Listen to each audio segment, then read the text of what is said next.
What is going on, guys? DBG here, and in this video we are going to be doing the final tier list of the month, and this is the tier list of centers. So there is this is what I'm gonna say right now. This list is completely subjective, because in my opinion there is pretty much only one way you can go wings wise. You got to have a clamps, range extender, quick first step wing, and that can shoot the ball. There's no two ways about that. Like, that is literally what you need from one of your 2 or 3 point guards. We all know who the best of them are, but the center position is all about preference. So there are certain centers. There's a center that I may not even put in S tier, that to a lot of you guys the best center in the game, and if you guys think he's the best center, that's fine. There's so many different play styles you can play with centers in this game. You can have shooting centers, you can have rim running centers, you can have centers for post game, you can have centers that are literally just giants because of the way the game's programmed, the way the meta is. There are so many different ways you can go with centers. So this is all my personal opinion, and this is probably going to be, I'm not going to say it'll be 100% controversial, because I can guarantee you that there are some people in the comment section with the exact same opinion as me in terms of centers, but it is definitely going to be more controversial than the other ones, because I think it's like a given that you need shooters 1 to 4, and power forwards, like, it's kind of a given who the best of them are, like Giannis and stuff. But the center position could literally be anyone. It could literally be anyone. But so anyway, now we are on to the centers. So first up is Anthony Davis. So Anthony Davis is a fairly good rim protector. He's like, his block rating is decent, of 88 for a big man. He's got Hall of Fame rim protector and Hall of Fame intimidator though, which helps a lot. And he is only 6'10", which isn't great, but has a really nice release. Is a really good shooter. I don't think he's quite elite, but that is Embiid. Okay, so we're going to be starting off with this bottom pile, actually. Go to Joel Embiid. Joel Embiid, for me, is going into S tier. He's got decent speed. His release is really nice. Block shots unbelievably well. He's got, like, again, he's 7 foot tall. And it's just like he's dominating. Like, he's dominant for me, and he's one of my favorite centers in the game. And like, for the price of less than 40-50k, he is 100% a steal. And like, it's hard to tell what price he actually is going for, because there's price fixers out there. Most cards nowadays are being price fixed, especially the kind of budget cards, which is a little bit annoying, but you know what, that's just the way everything's become in 2K20. There's that much coins available that price fixing is very common, and you're seeing it more and more with likes of it happened with Embiid in episodes. So Embiid, there might be 100 of them up for 36,000 exactly, and then if you look under 36,000, there might be one up, or there might be none. It might be extinct for days, and they all go up at the same price. So Embiid's a very commonly price fixed player. Bam Adebayo, I'm gonna put him in C tier, but he's not bad. Like, he's nowhere near as bad as I initially said he was. He's actually quite fast. He can go to the basket quite well. Post game is not great, but defense and shooting actually isn't great. But he can actually hit the occasional 3. Release is really good. He can hit mid range. Defense, he's fantastic. He is absolutely fantastic on defense. And actually, no, I'm gonna put him up a tier. Bam Adebayo, I'm sorry for slating this card when he first came out. He's not bad at all. Taco Fall, the best of the Giants. So Taco Fall is a 7'5" center, and not only that, he actually, unlike most of the other just gigantic centers, Taco Fall actually comes with some decent badges. So he comes with 3 Hall of Fame badges, including Hall of Fame Lob City Finisher and Hall of Fame Rim Protector, at 13 gold as well. Has an unbelievable release. He's got a decent mid-range shot. Standing driving dunk is great. Blocking 97 is great, and he is just a fantastic guy. Not quite S tier, but he could be the best of the Giants. For me anyway. Like, but if you do like running Giants, Taco Fall is S+ tier. Like, he's better than Mirasan in my opinion. Or Nikola Jokic, C tier. He shoots the ball really well. Doesn't play any defense. Like, literally does not play defense. Offensively good, yeah, but for a center, you need some defense, because if your center doesn't have defense, you just get blown by and it's a score every time, and Jokic has got none. And we've got Clint Capella. Doesn't really have much offense. Isn't the best defensive player. Clint Capella just sucks, and he's small. He's quite small for center. So Capella is awful. Now we're on to Rafe LaFrentz. Rafe LaFrentz is very similar to Jokic, except obviously he doesn't have the passing, but has a higher block rating. I'm going to put LaFrentz in C tier. When he goes up to an Amethyst, Like, yeah, LaFrance is good. Actually, no, LaFrance up to an Amethyst. I'm going to put him in B tier, a slight bit higher. But a little bit slow, but he can block shots really well and shoots the lights out. Hakeem Olajuwon is going down in C tier. He's good offensively, decent defensively. Post game is decent. He's a card that definitely some people would have him a lot higher, but I don't know. I just don't think that Hakeem is great. I think he's very, very outdated. So we got Rick Smits, who I'm putting right up here with Taco Fall. He is a 7'4" giant with a 97 mid-range shot. Like, one of the most underrated shots in the game is his mid-range shot, and he can actually hit corner threes as well. Alonzo Mourning is terrible. D tier. Alonzo Mourning is undersized, not a great defender, can't shoot, and only okay in the post. Now we're on to Ben Wallace. Ben Wallace is like, yeah, he's got Hall of Fame. I think he's a Hall of Fame Tim and Hall of Fame defensive leader. Do you know who else? Like, literally, I'm saying this right now.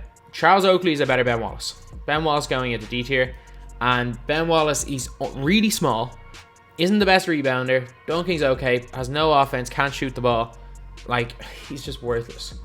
Pau Gasol is going into C tier. Not a bad card. Release is just not great. Titus Gilmore going right here in the middle into B tier. So Titus Gilmore has got an elite, like he's an elite rim protector, rebounds well, he's tough to deal with inside. As far as Diamond Token rewards, he might be one of the best ones we have right now.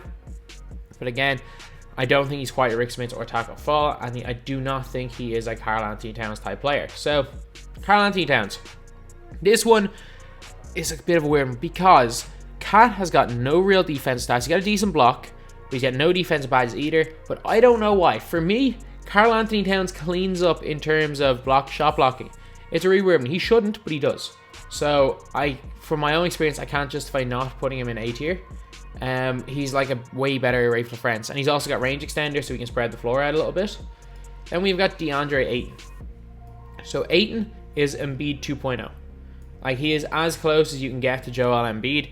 I think it's literally personal preference, which of them you prefer. DeAndre Ayton's got a 95 block, one of the best releases for a big man in the game, shoots the lights out, can play in the post, has got super, super good speed, speed, ball, and acceleration for a center. And when he, obviously, does Evo to DeAndre Ayton, but he's unbelievable in this game. Kareem Abdul-Jabbar, when he's Evoed up to a pink diamond, is actually quite good. Not much of a three ball, but I think he can actually hit it from the corners. Mid-range is good. Kareem, I'm going to put into A tier. Kareem is good. He's definitely good. 7'2", block shots, good animation, got the sky hook, so I can't justify putting him lower than that. Nikola Vucevic is going B tier. Everything I said about Rafael France applies to Vucevic. He's actually the best Vucevic has ever been defensively, though, but he is still very slow. Dwight Howard, very similar to Kareem Abdul-Jabbar. Actually rebounds and runs the floor really, really well. Great rim running center. Not my personal preference, but again, if you do want rim running centers, obviously Kareem and Dwight will be way up here in S tier. If you want rim running centers, these guys will be down in D tier. But Bob McAdoo, I really don't like. C tier. I've used him on diamond, I've used him on pink diamond, and he's just so meh. It's the only way I can describe him. He doesn't play great offense, doesn't play great defense, doesn't shoot the ball. He doesn't do anything. Then last up, we have got Mirasan, who is going right up here in A tier. So the thing with Mirasan is that he's got low stamina, but we all know just how glitchy Mirasan is. Like, he makes you hate coming up against him. He's actually, most people, they hate using Mirasan, they hate coming up against him. Because he's not a fun player to use. It's just you hold and let go of L2, and then he's just so big that eventually he just kind of glitches past people. And once he's got positioning, it's over. He's a 7'6" big man with a decent hook shot and good strength and goal back down punisher. So, yeah, Mirasan definitely deserves a spot in A tier. And as I said at the start, we are going to put Anthony Davis in A tier. Wilt's a bit of a weird one. I don't know what to do with him. So Wilt Chamberlain, as far as rim running centers go, he is really, really good. Again, I don't really use rim running centers that can't shoot. I'd rather either use shooters or giants. So I'm going to put Wilt in A tier because I think there'll be uproar in the comments if I didn't. George Mikan, basically Rafael France 2.0, is going into B tier. So George Mikan, one of the better releases in the game. He has that the like high school one or amateur release, whatever it's called now. It's the release that everyone used in NBA 2K17, the cheese release from 2K17. He's got that release, and when he's open, he is absolutely cash. I'm telling you, he is cash once he's open. But yeah, I'm not going to say he's anything spectacular because he's not anymore. But he's got Gold Intimidator, decent block rating. He is only 6'10", which is a little bit small. A bit slow as well. This card was unbelievable start of the game. It's just outdated now in January. Dave Cowens, a 6'9" center that can't really do anything. D tier. And okay, actually no, I'm not going to be controversial. Bill Russell's S tier. He's fast. He can play defense. He can play in the post. He can shoot the 3 ball when he's evoed up. Bill Russell, he's S tier. And as much as I would like to try and make an argument that he shouldn't be S tier because he's not the most enjoyable card to use, he's a little bit clunky. Look, I hate playing against Bill Russell. Everyone hates playing against him that does. He's a super quick center who's got unbelievable perimeter defense as well. He's got really good speed. He's got 86 lateral quickness as well as just unbelievable badges. Like, he's S tier without question. Boogie Cousins is going into B tier. Plays no defense. Really good offensively. Really, really good offensively. Plays well in the post. Jump shot is decent, but plays no defense. Yao Ming. This is the controversial one I was talking about. Yao Ming in A tier. A lot of you guys are probably saying Yao Ming's the best center in the game. And I wouldn't, you're not wrong. Yao Ming is super strong. He is 7'6". He's got a really good release. He's got a really good jump shot. He can take people inside. He can take people outside. He can block shots with the best of them. The problem is that, look who I have in S tier. Yao Ming cannot guard any of those in the pick and pop situation, and that's the way I play. Yao Ming can be unstoppable in this game. In the right hands, Yao Ming is unstoppable in this game. Unfortunately, those right hands are not mine, and I don't really like Yao Ming. I'm sorry, but Yao Ming belongs a little bit off top tier for me. Then we have got Chris Bosh. So Chris Bosh is another player that it's kind of a love it or hate it type thing, and I think this card is exceptional. So Chris Bosh is going into S tier. Chris Bosh is basically, imagine if Karl-Anthony Towns had way better defense and a more consistent jump shot and was faster. That's Chris Bosh. Then we have got Nate Thurmond or Dikembe. Really good rim protector, and that's about it. Yeah, if I got Gilmore up there, I got to put Dikembe up there as well. Titus Gilmore. Rim protect, or not Titus Gilmore, Nate Thurmond. Somewhat okay rim protector, not the tallest. Can catch lobs really well, but that's really about it. Wes Unseld. Not Dikembe. Wes Unseld is a 6'7" center who, while he does have the same release as Mikan, does not have quick draw. He is a 6'7" center with no Hall of Fame badges. D tier.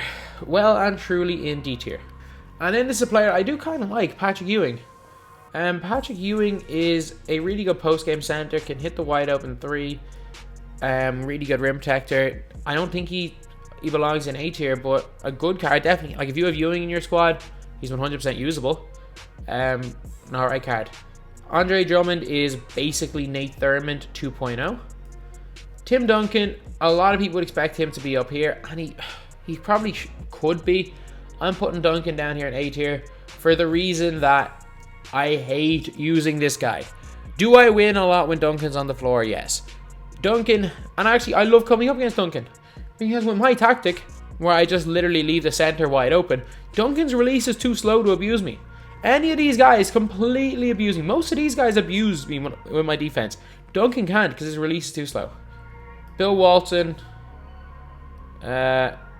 he can't really dunk, isn't the best rim protector, can't shoot the 3, okay shooter from mid, okay post game. Like, this is the best of the centers and he's not very good. D tier. And then our last S tier player is David Robinson. David Robinson is kind of a mixture of everything. Who do I think, if I was to pick any center who I think the best is, like, in my opinion, I think Bosh is number 1. And then number 2, D-Rob. Number 3, Ayton. 4, Russell, 5, Embiid. That would be my top 5, I'd say. But D-Rob is a really, really good center. He can block shots really well. He runs the floor well. He shoots the 3 really well. He's got good lateral quickness.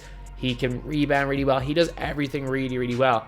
And the problem is that because I really like pick and pop jump shooters, Chris Bosh is literally easiest jumper in the game where he barely misses, and range extender puts in that little bit ahead. But David Robinson's unbelievable. Like, David Robinson can shoot the 3-ball really well as well with a really nice release. He's basically got LaFrance's 3-point shooting with borderline Bill Russell's defense, which is unbelievable. But anyway, yeah, that is the video. That is the final tier list of the month. Well, for positions wise anyway. Thank you guys for watching. Please like, comment, and subscribe.